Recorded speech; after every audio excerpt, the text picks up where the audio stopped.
The wind, a relentless sculptor of the high plains, whipped Ilara's threadbare shawl around her, stinging her raw cheeks with particles of ice-laden dust. Each gust felt like a personal assault, tearing at the last vestiges of warmth that clung to her worn frame. Below the scarred, bruised knuckles of her clenched hands, the ground was a relentless canvas of frozen, cracked earth, mirroring the landscape of her heart. 3 weeks. 3 weeks since the fever had claimed Thomas, leaving her with a stack of unpaid debts and a small, forlorn homestead that the bank had swallowed whole before his grave mound had fully settled. She was adrift, a lone, stark figure against an unforgiving horizon, her world reduced to the pack on her back and the memory of a love now a searing ache. The biting cold was not just outside, but seeped into her bones, a constant reminder of her utter desolation. Her gaze, red-rimmed and weary, swept across the desolate expanse, a vast, indifferent ocean of pale grasses and stark, skeletal trees. There was no solace here, only endless, crushing space. Hunger gnawed at her belly, a persistent, dull ache that had become a familiar companion. She hadn't eaten a full meal in days, rationing the last piece of dried jerky until it had vanished like her hopes. Her boots, thin and split, offered scant protection against the frozen ground, and each step was a testament to a dwindling will, a silent prayer for something to give, anything to break the relentless march towards oblivion. Her breath plumed in ragged clouds, disappearing into the vast, indifferent sky, each exhalation feeling like a fragment of her spirit escaping. She recalled the last words spoken to her by the town's banker, a man whose face was as pinched and narrow as his ledgers. "No husband, no land, no prospects, woman. You be wise to move on.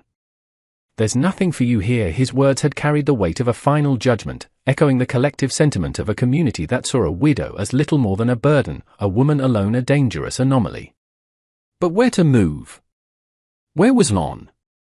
The world stretched out, a boundless, hostile entity, with no place for a woman of her means, her strength, her quiet despair. She possessed no delicate arts, no marketable skills beyond the raw endurance of a life spent beside a farmer who had loved her, only to be taken too soon. Her hands, though calloused and strong, were not for embroidery, they were for turning soil, for milking cows, for hauling water. These were the hands of a worker, not a supplicant. A faint, almost imperceptible smudge of smoke on the distant horizon stirred a flicker of something within her, not hope, precisely, but a primal pull towards human presence. It was the only direction she had. A small, desperate cluster of buildings, a town, rumored to be holding a ranchers' gathering. A place where men, if they were of means, might gather to trade horses, cattle, and sometimes, fate. The thought curdled in her stomach, bringing a wave of nausea that had nothing to do with hunger. What could she possibly offer? She had nothing of value, no dowry, no family name to carry. Only herself, a body weathered by hardship, a spirit fiercely clinging to survival. The desperation was a corrosive acid, eating away at her pride, stripping her down to the bare, undeniable fact of existence. She needed to live. More than that, she felt a burning, desperate need to not surrender, to spit in the eye of the forces that sought to extinguish her. As she walked, the sky, a vast, bruised canvas, began to bleed into shades of bruised purple and fiery orange, signaling the impending dusk. The cold deepened, seeping through her bones, making her teeth chatter uncontrollably. She pulled her shawl tighter, a futile gesture against the encroaching night. Every shadow seemed to stretch and writhe, morphing into imagined threats, wolves, desperate men, the ghosts of her own failures. Her internal monologue was a low, constant hum of fear and defiance. No. I will not break. Not yet. She repeated it like a mantra, a fragile shield against the encroaching darkness. She was not a small woman, her frame was tall, built for endurance, for the hard demands of frontier life. It was a strength she had once taken for granted, now her only asset. It was the strength that had seen her through the long nights of Thomas's fever, lifting him, changing his sweat-soaked linens, tending to him until the very last, agonizing breath. And it was the strength that would carry her, whether she liked it or not, to whatever miserable fate awaited her in that distant smudge of a town.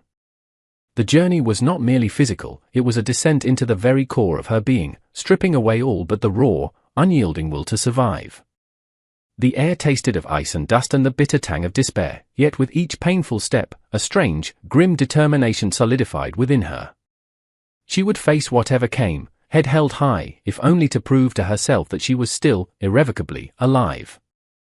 The town, when she finally reached its outskirts, was nothing more than a few ramshackle buildings huddled together against the biting wind, its wooden structures groaning under the onslaught of the elements.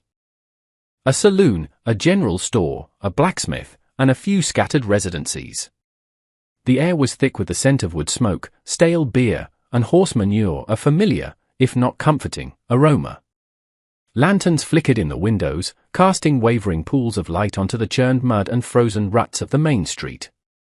The sounds of raucous laughter and the mournful strains of a fiddle drifted from the saloon, a stark contrast to the deathly silence she had carried for weeks. It was a cacophony that assaulted her senses, a sudden, jarring reminder of human life, vibrant and oblivious to her silent suffering. She moved like a phantom, a creature of the dusk, her presence unnoticed amidst the bustle of a few men tending to horses outside the livery. Her gaze settled on the largest building, the saloon, from which the most light and sound emanated. This, she surmised, was where the ranchers would be, where decisions were made, where fortune shifted on the turn of a card or the heft of a handshake. Her heart hammered against her ribs, a frantic drumbeat of dread and desperation. Her throat was dry, her tongue thick with fear. What she was about to do was an act of profound vulnerability, a stripping away of all dignity, yet the alternative was oblivion. The cold seeped through her thin boots, biting at her toes, a constant, physical reminder of the stakes. She took a deep, shuddering breath, the icy air burning in her lungs, and pushed open the heavy wooden doors.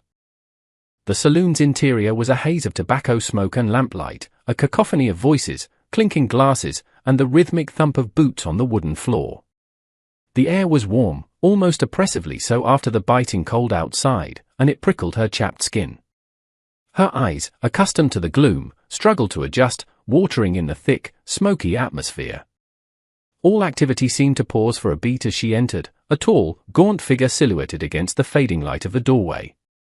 Conversations died down, the fiddle's tune faltered, and a dozen pairs of eyes, hardened by years of sun and dust, turned to fix on her. They were men of the land, ranchers, cowboys, their faces etched with the lines of hard living, their bodies powerful and unyielding. They saw her, a woman alone, not as an equal, but as an anomaly, perhaps a vagrant, certainly a curiosity. A few snickers broke the silence, hushed whispers followed by the clink of glasses resuming.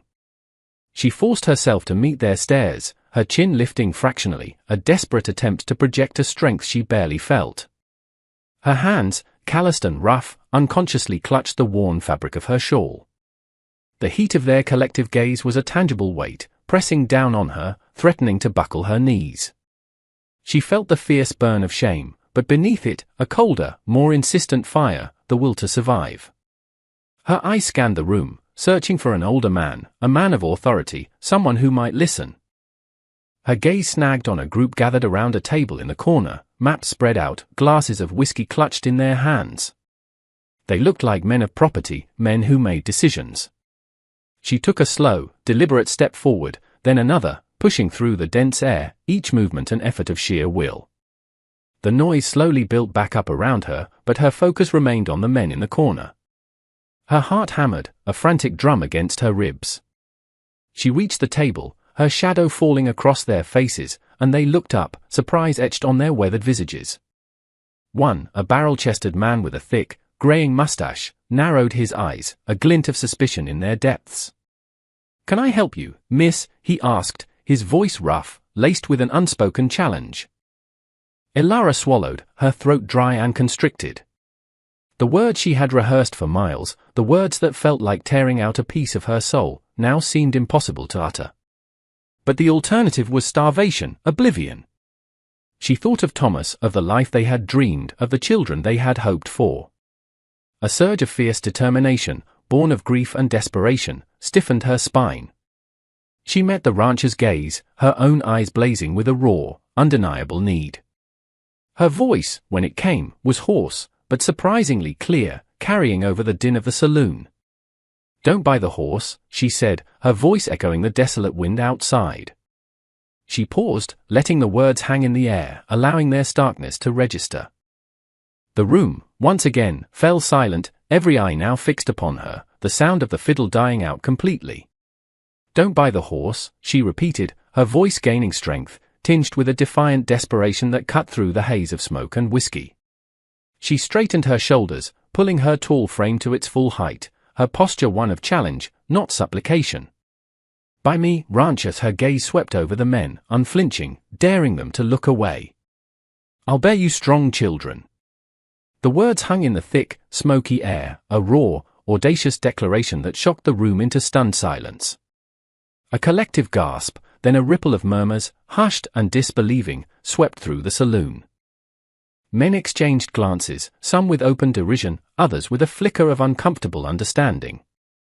The barrel-chested rancher's eyes widened, then narrowed into slits of wary amusement, a cruel smile beginning to form on his lips.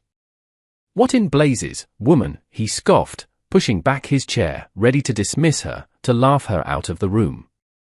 "Are you mad? This ain't no flesh market." Elara stood her ground, her gaze unwavering, even as the shame burned a furious path up her neck and cheeks. Her offer was audacious, yes, but born of a profound and utterly stark necessity. She was not a harlot, her plea was not for fleeting pleasure, but for life, for purpose, for a chance to etch her existence onto this unforgiving land.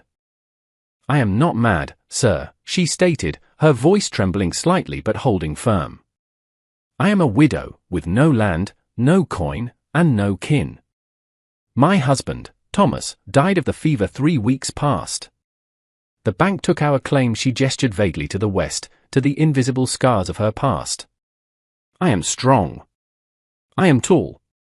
I have worked a man's plot from dawn until dusk. I can cook, mend, tend livestock. And I can bear children. Strong children, like my mother bore, and her mother before her. Children to work the land, to carry your name, to build your legacy." Her words, though direct, were imbued with a desperate dignity, a testament to her enduring spirit. The rancher, caught off guard by her earnestness and the stark reality of her situation, hesitated, his scoff dying on his lips. The room remained hushed, the silence now heavy with an uncomfortable tension. It was an offer both shocking and, in the brutal practicality of the frontier, not entirely unheard of, albeit usually made through intermediaries or in hushed, private conversations. To declare it so openly, so fiercely, was an act of both ultimate vulnerability and astonishing courage. Then, from the shadows at a smaller, isolated table, a voice cut through the stillness. It was low, gravelly, and entirely devoid of the mocking tone of the other men. "She speaks truth. A woman alone out here, with no coin, it's a death sentence." All eyes turned to the speaker. He was a man of the mountains and the high plains, not the neatly trimmed ranchers. His face was weathered, deeply tanned, with eyes that seemed to hold the vast, unblinking wisdom of the land itself. A faded blue bandana was tied loosely around his neck, and his worn leather coat spoke of countless miles under an open sky. He was Caleb, a man known for his solitary existence, his uncanny skill with horses, and his ranch, rumored to be situated so far into the wilderness that only a fool or a hermit would choose to live there. He had entered the saloon quietly, unnoticed, and had been observing Elara since her entrance. The barrel-chested rancher, Jedediah Thorne, scoffed. "And what business is it of yours, Caleb? You're hardly one for a family life." Caleb ignored him, his gaze fixed on Elara. His eyes, the color of storm clouds, were intense, searching, but devoid of judgment. "What's your name, woman?" he asked, his voice flat, yet carrying a surprising resonance. "Elara," she replied, her voice a little steadier now, finding a strange anchor in his calm, unyielding presence. "Elara," he repeated, a slight nod of his head. "You want to live? You want to work? You want to build something that lasts?"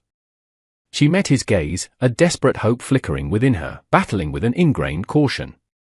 "Yes," she breathed, the single word carrying the weight of her entire being. "I need hands on my ranch," Caleb continued, his eyes unwavering. "Hard hands. My spread is far. Hard work. No frills. And if you speak of strong children, I have no heir. No one to pass my land to when my time comes. He paused, allowing his words to sink in. It's a bargain, then. Your strength, your promise, for a roof, food, and a future. No more, no less. His offer was as stark and unadorned as the landscape he inhabited, a proposition stripped bare of sentiment, yet carrying a profound gravity. It was a business deal, a transaction of survival and legacy, yet his steady gaze held a curious absence of malice or crude exploitation, only a pragmatic assessment. Jedediah Thorne laughed, a harsh, dismissive sound. You take on a woman, Caleb? You, who can barely tolerate a stray dog for company. Caleb merely turned his storm-cloud eyes on Thorne, a silent, almost imperceptible challenge that quelled the rancher's derision. Then he looked back at Ilara. Well, Ilara, he prompted, his voice calm, giving her the choice, the power of decision. He wasn't demanding, he was offering a path. Ilara's mind reeled. It was a bizarre, unexpected turn. This man, Caleb, an enigma, known for his isolation, was offering her a future. It was not a romantic rescue, but a stark, utilitarian agreement. Yet, in his eyes, she saw not lust or scorn, but a peculiar kind of respect for her desperation, for her unvarnished truth. It was a chance, however unconventional, however frightening, to escape the abyss. To build, to earn, to exist. She looked around the room, at the lingering stares, the whispers, and then back at Caleb, his face impassive, waiting. The alternative was a return to the wind-whipped plains, to the certainty of starvation and death. Her chin lifted again, higher this time, not in defiance, but in a burgeoning sense of purpose. I accept, she said, her voice firm, resolute. It was not a capitulation, but a reclamation of her agency, a desperate grasp at the reins of her own fate. A strange quiet settled over the room once more, a tension that had transformed from derision to a grudging respect, or perhaps, simply stunned silence. Caleb gave a curt nod. Then we leave at first light, he said, rising from his table. There's a room above the livery. The stable hand will show you. He left no room for further discussion, no opportunity for doubt. He turned and walked out of the saloon, his silhouette briefly framed in the doorway before disappearing into the night, leaving Ilara alone amidst the stunned onlookers, bound to a silent, solitary man and a future as wild and untamed as the land itself. The bargain was struck, not with a handshake, but with a silent understanding forged in the crucible of her desperate plea. The journey to Caleb's ranch was a testament to his words, hard work, no frills for 2 days. They rode in near silence, the only sounds the creak of saddle leather, the rhythmic thud of horses' hooves on frozen ground, and the incessant whisper of the wind. Ilara rode a sturdy, dun-colored mare, borrowed from the livery, its gait steady beneath her. Caleb, on a powerful black stallion, rode a few lengths ahead, his back a rigid, uncommunicative line. His presence was a solid, unyielding force, a silent sentinel against the vast emptiness of the plains. He offered no conversation, no reassurances, only terse directions and the occasional, almost imperceptible glance over his shoulder to ensure she was keeping pace. Ilara, for her part, welcomed the quiet. It allowed her mind to wrestle with the enormity of her decision, to process the raw truth of her circumstances. The shame of her public declaration still burned, a dull ache beneath her ribs, but it was slowly being eclipsed by a burgeoning sense of defiant self-preservation. She was no longer a victim, she was a survivor. She had made a choice, however stark, and she would see it through. Her gaze often drifted to Caleb's back, trying to glean some insight into the man who had, with such detached pragmatism, offered her a lifeline. He was an enigma, his movements precise and efficient, his face a landscape of hard-won experience. What kind of man lived so far from others? What drove him to make such an offer?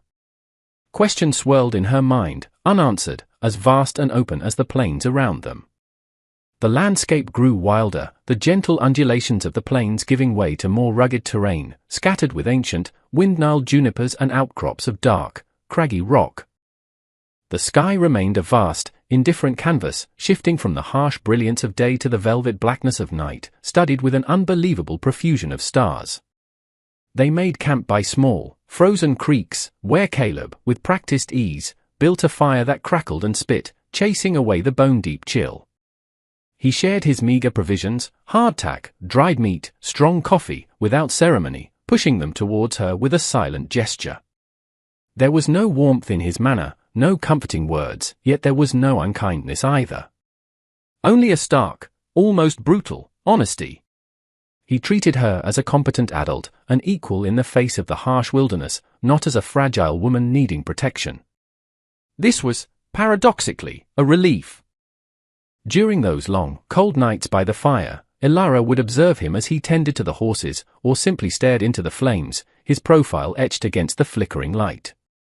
His features were rugged, his jawline strong, a faint scar visible above his left eyebrow. His hands, like hers, were calloused, strong, the hands of a man who worked the land, who lived by his wits and his labor. He rarely met her gaze, but she felt his silent assessment, a constant, unobtrusive weighing of her presence, her capabilities. She, in turn, sought to understand him, to unravel the mystery of the man who had taken her in. She wondered about his past, about the reasons for his solitude. Had he known loss? Had he been betrayed? The questions remained suspended in the crisp night air, unasked, unanswered. By the second afternoon, as the sun began its slow descent, Caleb raised a hand, pointing towards a distant, almost imperceptible collection of structures nestled in a shallow valley. There, he said, his voice curt. The ranch, and Elara's eyes followed his gaze, and she saw it, a small, sturdy cabin built of rough-hewn logs, a corral, a barn, and a smokehouse, all dwarfed by the immense, rolling hills that surrounded them. It was not a grand estate, not even a comfortable farmstead, but it looked solid, enduring, as if it had grown organically from the very earth itself. A thin wisp of smoke curled lazily from the chimney, a welcoming sign of life in the vast emptiness. As they approached, a pack of lean, shaggy dogs, their coats the color of dust and shadows, erupted from the cabin, barking furiously. Caleb merely whistled, a low, piercing sound that cut through the noise, and the dogs immediately fell silent, their tails wagging tentatively as they approached him, sniffing at his boots. They eyed Elara with suspicion, their hackles raised, but Caleb's calm presence kept them at bay. It was a clear demonstration of his authority, his command over his small domain. The cabin itself was small, one main room dominated by a large stone fireplace, and a small sleeping loft above. The air inside was warm, smelling of pine smoke and something else, something distinctly masculine, leather, pipe tobacco, and the faint, earthy scent of the land. It was sparse, but clean and functional. A rough-hewn table, 2 chairs, a bedroll on the floor beneath the loft. "Your bed is up there," Caleb said, gesturing towards the loft with a tilt of his head. "Mind the ladder." He then pointed to a corner of the main room. "Water barrel. Firewood by the door. Kitchen is what it is. You cook." His instructions were direct, leaving no room for ambiguity. Elara nodded, her eye scanning the small space, taking in every detail. It was primitive, yes, but it was a roof over her head, a sanctuary from the relentless wind and cold. And it was hers, at least in part, by virtue of their strange, unspoken agreement. She climbed the ladder to the loft, the rough-hewn wood biting into her palms. The space was small, barely enough room for a bedroll, but there was a window, looking out over the desolate landscape. It was a place of her own, a space to breathe, to simply be. As she settled her meager belongings, the exhaustion of the journey finally caught up to her, a bone-deep weariness that threatened to consume her. Later, as the last light bled from the sky, Elara descended, finding Caleb stoking the fire, his back to her. The dogs had settled near the hearth, their eyes glinting in the firelight. The silence stretched between them, comfortable yet charged. "There's flour, salt pork, some dried beans," he said, without turning, anticipating her next move. "Make something." His voice was devoid of emotion, a simple statement of fact, of expectation. And Elara, for the first time in weeks, felt a faint stir of purpose, a small spark igniting within the embers of her despair. She was here now. And she would work. She would prove her worth, not just to Caleb, but to herself, to the memory of Thomas, to the unforgiving land that had once threatened to swallow her whole. The bargain had begun. The rhythm of life on Caleb's ranch settled into a relentless, physically demanding routine. Ilara awoke before dawn, the chill of the unheated loft biting at her, and descended to coax the embers of the previous night's fire back to life. Her days were a blur of motion, hauling water from the well, chopping firewood, mending clothes, both her own and Caleb's, with careful, precise stitches, preparing meals from their limited provisions, and tending to the small herd of cattle and horses. Her hands, already calloused, grew rougher, her muscles ached with a persistent, deep burn, but with each passing day, a quiet strength settled into her bones, replacing the brittle vulnerability that had once defined her. Caleb, true to his nature, remained a man of few words. His presence was a constant, almost elemental force, always working, always moving. He taught her, through silent demonstration or a terse, one-word instruction, how to repair a fence post, how to saddle a horse with greater efficiency, how to recognize the subtle signs of illness in a calf. He expected competence, not gratitude, and Ilara, in turn, offered her diligence and her burgeoning skill. There were no pleasantries, no shared stories around the evening fire, only the quiet sounds of their movements, the crackle of the flames, and the mournful howl of the wind outside. Yet, in this silence, a strange understanding began to form between them. She watched him, observing the economy of his movements, the quiet authority he held over his animals, the way his eyes, sharp and discerning, scanned the horizon for any sign of change, of threat. He was a creature of this land, as wild and unyielding as the hills around them, but there was a deep current of integrity within him, an unspoken code that governed his actions. He was not cruel, not dismissive, simply remote. He honored their bargain not with sentiment, but with solid, unwavering provision. She had a roof, food, and purpose. It was not a life of ease, but it was life. One frigid morning, as Ilara was struggling to split a particularly knotty log, her axe glancing off the wood with a frustrated thud, Caleb appeared beside her, his presence silent and unexpected. Without a word, he took the axe from her hands. His movements were fluid, powerful. He brought the blade down with a clean, precise strike, splitting the log in two with effortless grace. He handed the axe back, his eyes meeting hers for a fleeting moment. There was no admonishment, no instruction, just a silent demonstration of skill, a subtle offering of assistance. A warmth, not from the fire, spread through Ilara's chest. It was a small gesture, almost imperceptible, yet it spoke volumes. It was a recognition of her effort, a quiet acknowledgement of her struggle, and a hint of the strength he possessed. She began to notice other small details. When the wind was particularly fierce, he would ensure the cabin's windows were tightly latched. When she coughed, raspy from the cold, he would leave a tin of herbal tea on the table, still warm from the fire. These were not grand gestures of affection, but practical acts of care, woven into the fabric of their silent existence. They were the threads that began to knit together their tenuous connection, transforming it from a raw transaction into something akin to a partnership. Ilara, who had braced herself for crude demands or dismissive indifference, found instead a quiet respect that, in its own way, was far more profound. The harshness of the environment became a character in itself, shaping them, testing them. Winter descended with a vengeance, burying the ranch under a blanket of pristine, unforgiving snow. The cold was a constant companion, forcing them to huddle closer to the fire, their breath pluming even indoors. During the blizzards, they were isolated, cut off from the outside world, their existence pared down to the most elemental needs, warmth, food, survival. It was during these times that Ilara's inner resilience truly blossomed. She learned to mend torn feed sacks, to identify herbs for medicine, to nurse a sick calf back to health with unwavering patience. Her movements became more confident, her decisions sharper, her understanding of the land deeper. One evening, as a fierce blizzard raged outside, trapping them indoors, Ilara sat mending Caleb's heavy winter coat, her needles flashing in the lamplight. Caleb sat across from her, cleaning his rifle, the methodical click of the mechanism the only sound save for the howling wind. She found herself speaking, her voice quiet in the vastness of the room. "My mother always said I was built for this life. Tall, strong, she'd say. Not like the delicate flowers in town. A faint, almost imperceptible curve touched the corner of Caleb's mouth. It was not a smile, but a softening of his hard features, a fleeting acknowledgement of her words. He continued cleaning his rifle, but the air felt less heavy, less silent. It was a small crack in the wall of his reserve, a fragile invitation for her to share a piece of herself.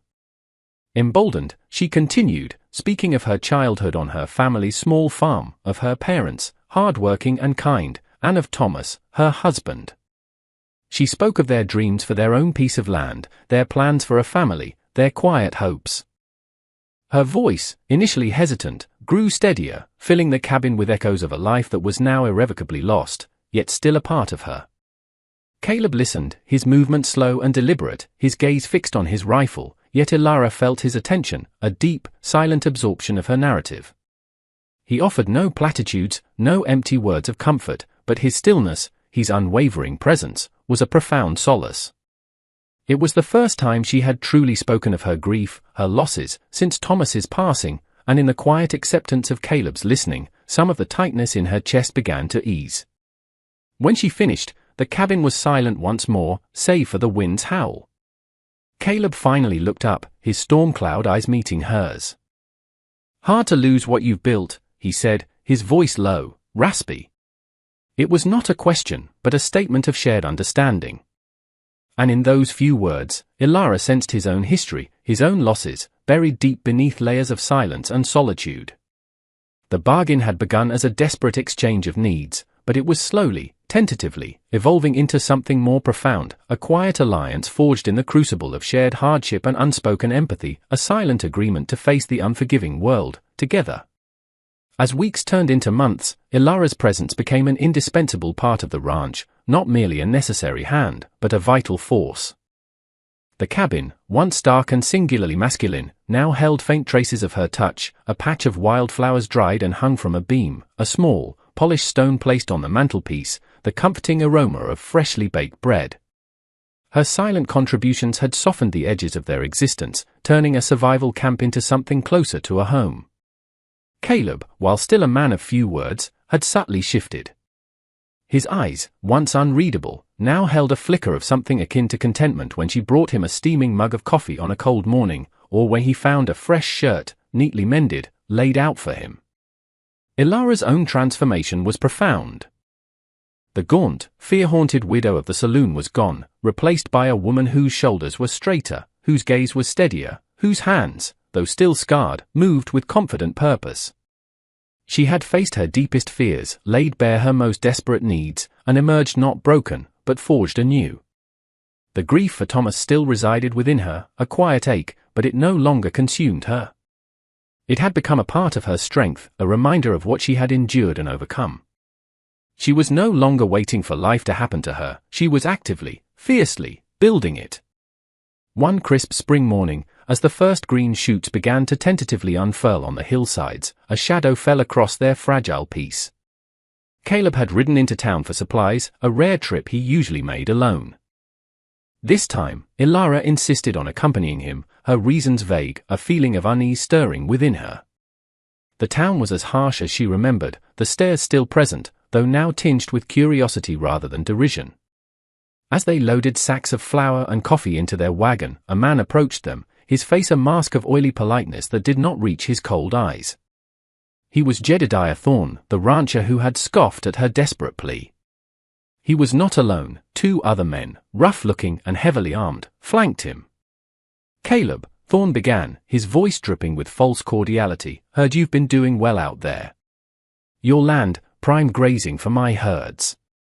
And your water source, well, that's a rarity this far out." He gestured with a dismissive wave towards the wagon. "I'm offering to buy you out. A fair price, of course." Caleb's face remained impassive, his eyes narrowed, his hand unconsciously dropping to the worn butt of his revolver. "My land isn't for sale, Thorne. Never has been." Thorne's smile tightened, his voice losing its veneer of politeness. "Now, Caleb, don't be foolish. You're a solitary man. What good is all that land to you? It's a lot to defend, all alone. And with company now, he glanced pointedly at Ilara, a sneer twisting his lips. You do well to consider the implications. His gaze lingered on Ilara, a predatory gleam in his eyes, implying a threat that went beyond property. Ilara felt a cold knot tighten in her stomach, but she did not flinch. She met Thorne's gaze, her chin lifting defiantly. She was no longer the desperate, vulnerable woman begging for survival. She was a woman who had found her footing, her purpose, and she would not be easily intimidated. Caleb stepped forward, placing himself subtly between Thorne and Ilara. "She's not alone," he said, his voice low, dangerous, a rumble like distant thunder. "And neither am I. We've built something here, Thorne. We'll keep it." Thorne's men shifted, their hands hovering near their own weapons. The tension in the dusty street was palpable, taut as a stretched wire. "A shame, Caleb," Thorne drawled, his voice a mocking purr. "A great shame. This land has a way of sorting itself out. Things happen." Accidents, he winked, a chilling gesture that sent a shiver down Ilara's spine. "You think on it?" Before something regrettable occurs. With a final, taunting glance at Ilara, Thorne and his men mounted their horses and rode away, leaving behind a silence that was heavier, more ominous than any overt threat. The drive back to the ranch was filled with a new kind of silence, charged with unspoken danger. Ilara kept her gaze fixed on the horizon, her mind racing. Thorne's words, his predatory gaze, had shaken her, but they had also ignited a fierce protectiveness, a resolve she hadn't known she possessed. This was their land, their life. She had fought too hard to claim it, to build it, to simply surrender. That evening, as they sat by the fire, Caleb, for the first time, spoke at length. He laid out the history of his claim, of Thorne's previous attempts to encroach on his land, his desire for the water source and prime grazing. "He'll not give up," Caleb said, staring into the flames. "He's a man who takes what he wants. By force, if necessary." Ilara listened, her heart pounding, but her resolve hardening. "Then we'll fight him," she said, her voice firm, unwavering. "This is our home, Caleb. My home.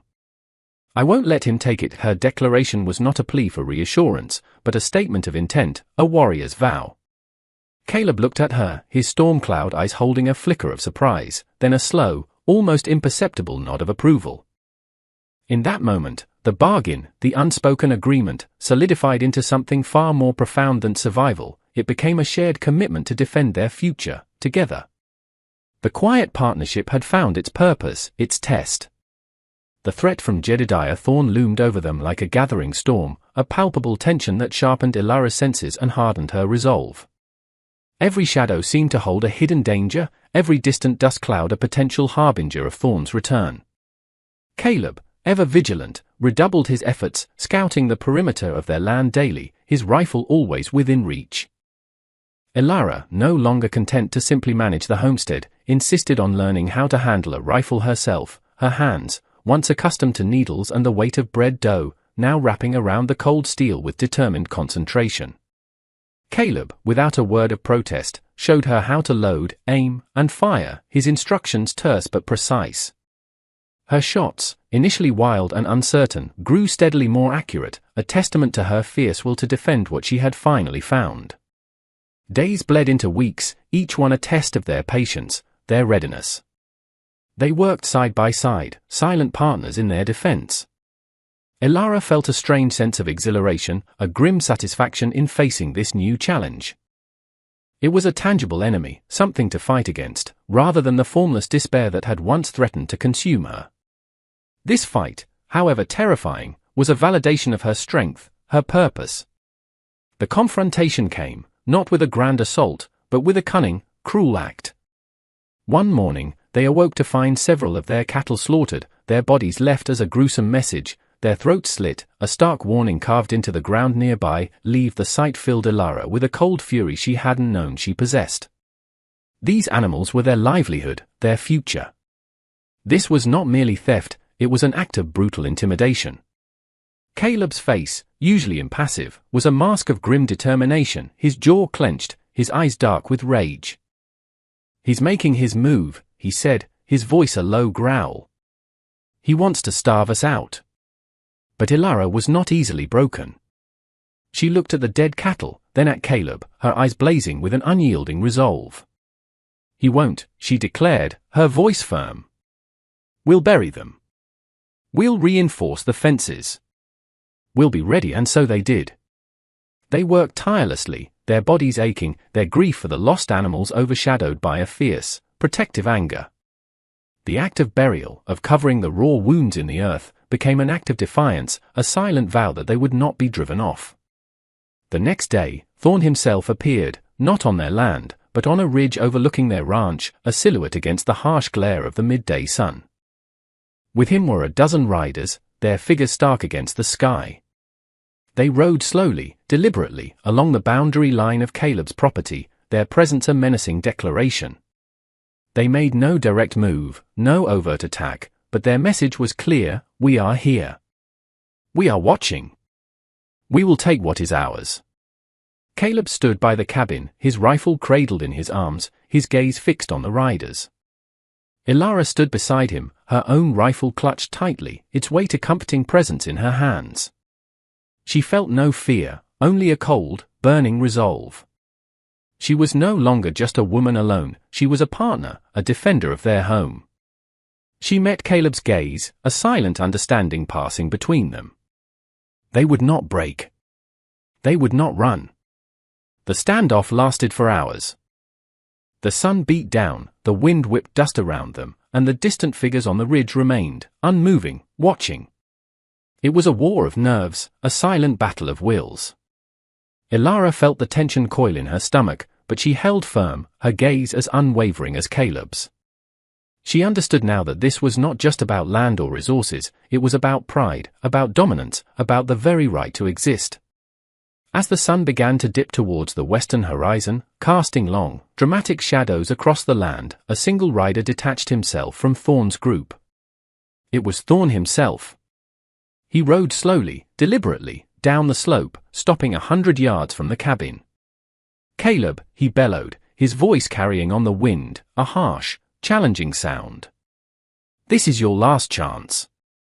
Ride out now, and no more blood will be shed. Caleb raised his rifle, not aiming, but holding it steady, a clear sign of his readiness. Ilara, beside him, mirrored his stance, her own rifle held firm. Thorn paused, his eye sweeping over them, taking in Ilara's unyielding posture, her determined gaze. He had expected to find a lone, broken man, perhaps a frightened woman. Instead, he saw two figures, standing as one, their combined presence a formidable barrier. You've made your choice, then? Thorn shouted, a frustrated anger creeping into his voice. He made a gesture to his men on the ridge, and for a terrifying moment, Ilara thought they would charge. But then, Thorn hesitated. He saw the unyielding resolve in Caleb's eyes, the fierce determination in Ilara's. He saw two people prepared to die for their land, and in their unity, he recognized a force that would be costly, perhaps even impossible, to overcome. He was a bully, accustomed to easy victories, and this was not one. With a final, frustrated curse, Thorn turned his horse and galloped back up the ridge to his men. For a moment, they remained there, a dark tableau against the setting sun, and then, as one, they turned their horses and rode away, disappearing over the horizon, leaving behind only the dust and the vast, empty silence. The tension slowly drained from Ilara, leaving her weak-kneed and trembling, but also filled with a strange, fierce triumph. They had stood their ground. They had won. She lowered her rifle, her gaze still fixed on the empty horizon where Thorn had vanished. Caleb, too, lowered his rifle. He turned to her, his eyes, usually so guarded, holding a flicker of something akin to pride, and perhaps, a deeper emotion she could not yet name. He did not speak, but he reached out, his calloused hand briefly covering hers, a silent acknowledgement of their shared victory, their unbreakable bond. The bargain had proven its worth, it had forged them into something stronger, something unified, capable of facing down any threat that the unforgiving land, or its greedy inhabitants, might throw at them. The aftermath of Thorn's retreat settled over the ranch, a quiet calm after the storm, but it was a different kind of calm. The air no longer hummed with the electric tension of imminent threat, instead, it carried the gentle hum of peace, earned through courage and defiance. The land, once a canvas for their struggle, now felt like a silent witness to their victory, bathed in the soft, forgiving light of a spring evening. Ilara felt an profound exhaustion, a bone-deep weariness that settled into her muscles, but beneath it, a soaring sense of triumph, a quiet pride. She had faced down a tangible threat, not with a plea, but with a rifle in her hands and an unyielding will in her heart. Caleb built a larger fire that evening, its flames licking high into the cold air, casting dancing shadows on the cabin walls. There was no boisterous celebration, no shouted cheers, only a shared meal eaten in a silence that felt entirely new. It was a silence imbued with mutual respect, a deep understanding that had grown from shared hardship and shared victory. Ilara found herself watching Caleb more openly, her gaze lingering on his strong profile, the quiet strength in his eyes. He, too, seemed less guarded, his posture more relaxed, as if a great weight had been lifted from his shoulders. Later, as they sat by the fire, the dogs curled at their feet, Caleb finally spoke, his voice low, almost a murmur, barely audible above the crackle of the flames.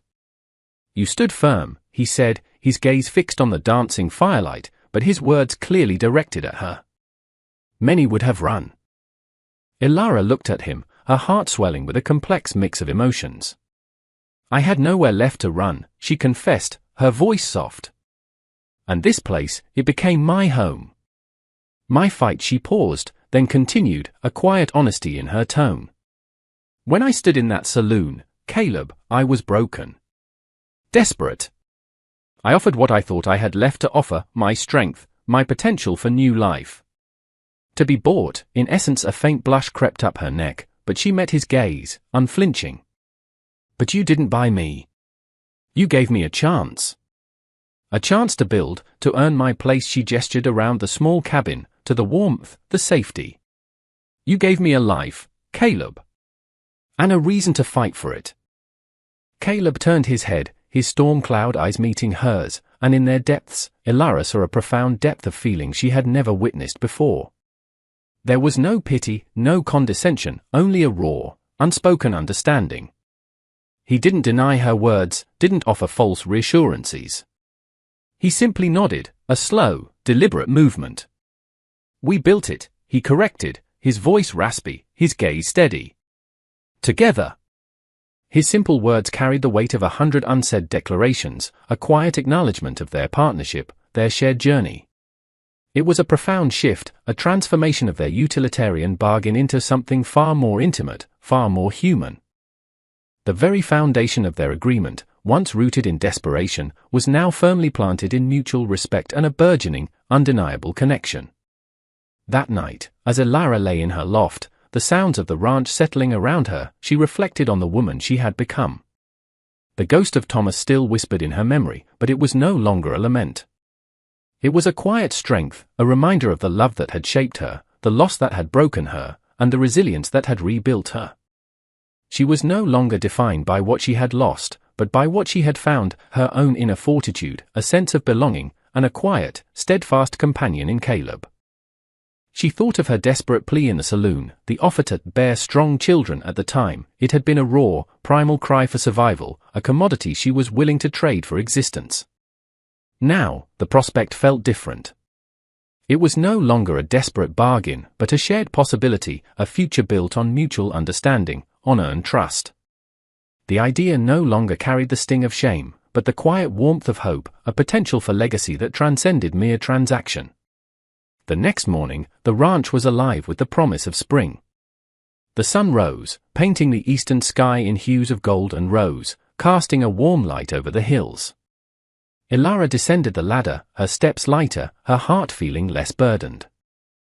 Caleb was already up, tending to the fire, the smell of coffee filling the cabin. He looked up as she entered, and for the first time, Ilara saw a genuine, albeit small, smile grace his lips, a softening that transformed his rugged features. It was not a grand, sweeping gesture, but a subtle, tender acknowledgement of their new dawn, their shared future. He handed her a steaming mug of coffee, their fingers brushing for a brief, electric moment. "There's a new foal in the south pasture," he said, his voice softer than usual. "Born just before dawn." Ilara's eyes widened, a joyous light filling them. A new life. A symbol of resilience, of continuation. She looked at Caleb, then out the window towards the brightening horizon, a quiet hope blooming in her chest. The path ahead would still be hard, the land still unforgiving, but she would not face it alone. She had found her place, not as a bought commodity, but as a partner, a builder, a woman who had offered her strength and found something infinitely more valuable in return, a quiet dignity, an unbreakable spirit, and a shared future on the high plains. The journey had stripped her bare, but in doing so, it had revealed the formidable strength of her own heart, ready to embrace whatever the horizon might bring. Together,